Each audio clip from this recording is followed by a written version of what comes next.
خب سلام، خیلی خوش اومدین به یه همصحبتی و یه ویدیو دیگه با من. قبل از اینکه ویدیو امروز رو شروع کنم و راجع به موضوع امروز بحث کنیم، میخواستم ازتون تشکر کنم بابت نظراتتون، محبتاتون و تماشا کردن ویدیوهای من تا همین امروز. حتی اگر کم بوده برای من ارزشمنده. مرسی که نظر میدین و باعث میشین که من بهتر بشم، باعث میشین که من بیشتر یاد بگیرم و این زنجیره یادگیری ادامه دار باشه. و ازتون میخوام که در ادامه ویدیوهای بعدی و شورت های بعدی نظراتتون، نقطه نظرها، انتقادها، پیشنهادهاتون رو با هم در میون بذارین تا هم من یاد بگیرم، هم بقیه که این ویدیو رو میبینن بتونن یه نکته بردارن و این زنجیره یادگیری ادامه دار باشه. خب چیزی که امروز میخوایم راجع بهش صحبت کنیم ساختن یک مدل دیگه از خودمونه، یه من دو بذاریم کنار خودمون. من یه شورتی گذاشته بودم توش راجع به پیکاسو صحبت کردم. گفتم پیکاسو 50,000 تا اثر از خودش، بیش از 50,000 اثر از خودش گذاشته و داره، ولی چند تا از اونا معروف شدن، چند تا از اونا ماندگار شدن، کمتر از 1%. و این نشون میده که نباید فوق‌العاده باشیم برای اینکه بخوایم شروع کنیم، برای اینکه بخوایم قدمی برداریم. لازم نیست که همیشه فوق‌العاده بود، در اون بهترین سطحش شروع کرد. هر جوری که هستیم شروع کنیم و شجاعت اینو داشته باشیم و در اصل نترسیم از اینکه نقدمون کنن، از اینکه شکست بخوریم و یاد بگیریم، یاد گرفتن رو، آموختن رو و همچنین قدرت به اشتراک گذاری رو داشته باشیم. اینکه اگه من میخوام یه کار رو انجام بدم، از نقد شدنش نترسم، از اینکه این کار به موفقیت نرسه نترسم و از اینکه این شکست برای من تجربه تلخی بشه نترسم، بلکه اون تجربه رو یک یادگیری بدونم، بلکه اون شکست رو بخشی از موفقیت بدونم و اون اشتراک گذاری رو تجربه تازه حس کنم. و میدونین شکست جدا از موفقیت نیست. شکست دقیقا اگه این موفقیت باشه، شکست دقیقا توشه، مثلا این شکسته باهاشه، یادگیری باهاشه، اشتراک گذاری، نمایش دادن، نمایان کردن، نه اون کار، اون ویژگی، اون عامل، اون هدف بخشیشه و همه با هم دیگه است. من به طور مثال میتونستم مثلا این واهمه و ترس رو داشته باشم که نیام پشت دوربین خودم رو در این سطح دیده شدن نذارم که یکی منو ببینه بعد بیاد بهم نظر بده، انتقاد بکنه، ولی اینو همه رو گذاشتم کنار. و حتی کمالگرایی و اینکه باید حتی همه چی فوق العاده باشه، یه میکروفون اینجا داشته باشم، نور خیلی خوب باشه، فضا رنگی باشه تو ویدیوم، نمیدونم ادیت خیلی خاصی باشه، مت از اینجا بیاد دو تا اینجا ادیت بشه، فعلا اینا خوبه ها، اینا روزی که تونستی داشته باشی داشته باش، ولی اینا نباید مانع شروع کردنت بشه. این مقدمه رو بذاریم کنار، بریم راجع به چیزی که میخوایم حرف بزنیم، ساختن یه مدل دیگه از خودمون. این یه ترفندیه که بهش میگن آلتر ایگو. آلتر ایگو خود اصلا این واژه تو معنای حالا فارسیش معنی شده، من نگاه کردم، یا خود دیگر گفتن یا گفتن فراخود و از نظریه های فروید هم میاد تا جایی که خوندم و اون حتی قضیه ایگو رو مطرح کرده بود و راجب من و یک شخصیت دیگه صحبت کرد. میگفت تو یه منی هستی، یه ایگویی داری و اینها حالا با هم یه فکر کنم آلتر ایگو، یه سوپر ایگو هم فکر کنم بود اگه اشتباه نکنم، که اینا این سه تا شخصیتی که هستن تو رو تشکیل میدن و بعضی وقتا با هم تضادن ولی اینا با هم ترکیب میشن و یه توی به وجود میاد. ولی چیزی که میخوایم راجع به صحبت کنیم آلتر ایگوه. توی این ترفند چیزی که میگه تو یه مدل دیگه از خودت و از شخصیت خودت توی ذهن خودت میسازی که این مدل از تو بدون محدودیت، شجاعتره و اون چارچوب و محدودیت هایی که تو رو ضعیف کرده و باعث شده که تو حالا گوشه نشین بشی، کمتر شوق و اشتیاق شروع کردن داشته باشی، بیشتر بترسی و واهمه داشته باشی که ای من شروع نکنم، بذار من اون دور بمونم، از اون نقطه عبور نکنم و پام رو فراتر نذارم و وارد اون راند و مسابقه نشم.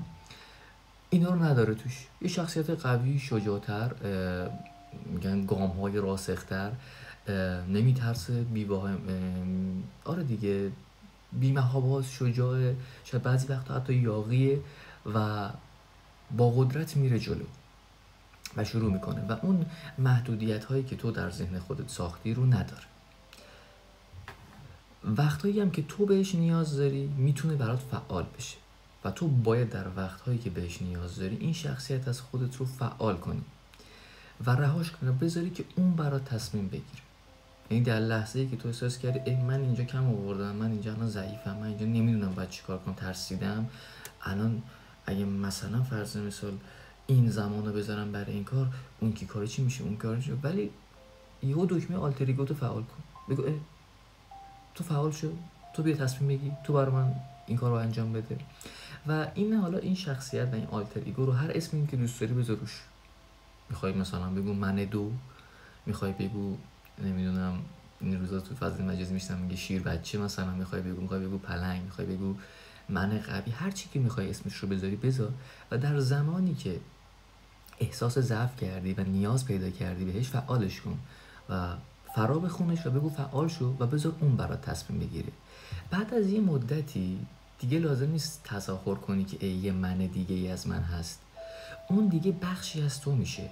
تو کم کم یاد میگیری که اون شخصیت قوی‌تر، شجاع‌تر و به قول معروف یه مقدار ریسکش زیاده دیگه، یه ذره قویه، یه ذره نترسه، دل شجاع داره، اون دیگه بخشی از تو میشه. تو یاد میگیری که چجوری اونجوری کنی، چجوری اون شخصیت باشه، حسش میکنی، درکش میکنی، بعد قوی‌تر میشی، از ببخشید از لحاظ ذهنی قوی‌تر میشی، از لحاظ پذیرش قوی‌تر میشی، از لحاظ کنترل عواطف و احساسات قوی‌تر میشی و چون دیگه اون بخشی از تو شده لازم به تظاهر نیست. اون به قول معروف اون آلتر ایگو رو مغزت فعال شده دیگه، لازم نیست هی فعالش کنی، هی بگی هی دکمه‌شو بزنی، دیگه ثابت شد، دیگه برای همیشه روت هست و میتونی اینجوری اون شخصیتی که لازم داری از خودت رو بسازی در موقعیت‌های مختلف. شاید تو وارد یک جمعی بشی و در اون جمع واهمه از صحبت کردن داشته باشی، استرس تو رو بخوره، ندونی باید چی کار کنی، اونجا اون شخصیت رو فعال کن، بگو اون منی که توانایی صحبت کردن داره، اون منی که اگه صداش لرزید محکمتر صحبت میکنه و رساتر صحبت میکنه رو فرا بخون، بگو آقا بی صحبت کن. شاید خودتو گول بزنی در چندین مورد ولی بعدن کم کم یاد میگیری. بعد من این تجربه کردم، یعنی یه جایی خودم گول زدم، گفتم آقا این شخصیت بیاد وسط و بعدا مزه کردم، میگم این باحاله، این که من مثلا میتونم حرف بزنم، میتونم نظر بدم، میتونم از بقیه نظر بگیرم، جالبه. من اینو با خندوندن آدما شروع کردم، یعنی رفتم کار با مزه کردم، جوک تعریف کردم تو جمع و یه کاری کردم که مثلا خیلی وقتا نمی‌کردم دیگه. یه شخصیتی هم بودم که مثلا از کسی از من انتظار مثلا جوک بودن نداشت، خیلی راحت بگم، ولی این کارو کردم و دیدم که میشه جورایی دیگه هم با آدم‌ها ارتباط گرفت بود و معاشرت که و چقدر هم لذت بخشه و بعد جزوی از من شد و بهم کمک کرد که بتونم وقتی وارد جمعی شدم ترس از سلام کردن نداشته باشم، خودم اولین کسی باشم که سلام میکنم حتی به اون کسی که نمیشناسم. این خیلی چیز جالب و خوبیه و خواستم به عنوان یه نکته در راستای حالا اون شخصیتی که ما رو برای هدف هامون آماده میکنه، اون موقعی که ما میمونیم خسته میشیم، آلتر ایگو رو که فعال کنیم، اون من دو رو که فعال کنیم، میگه که بذار درد بیشتر رو تحمل کنم. الان شاید دردش یه ذره منو اذیت کنه ولی میدونم که هرچه تحمل دردم بیشتر باشه حجم موفقیتم بیشتره، چون روزایی که هیچ دردی نکشم اتفاقی در مسیر موفقیتم هم احتمالاً نمیفته. نمیگم 100%، چون همیشه هم با درد نیست موفقیت. وقتی دوستش داشته باشی، وقتی با اون مسیر و خودت حال کنید قشنگتره و حس و حال بهتری هم داری. فروید یه چیزی که داره، مثالی که داره از این قضیه آلتر ایگو، میگه آلتر ایگو و خودت مثال یک اسب و سوارکاری.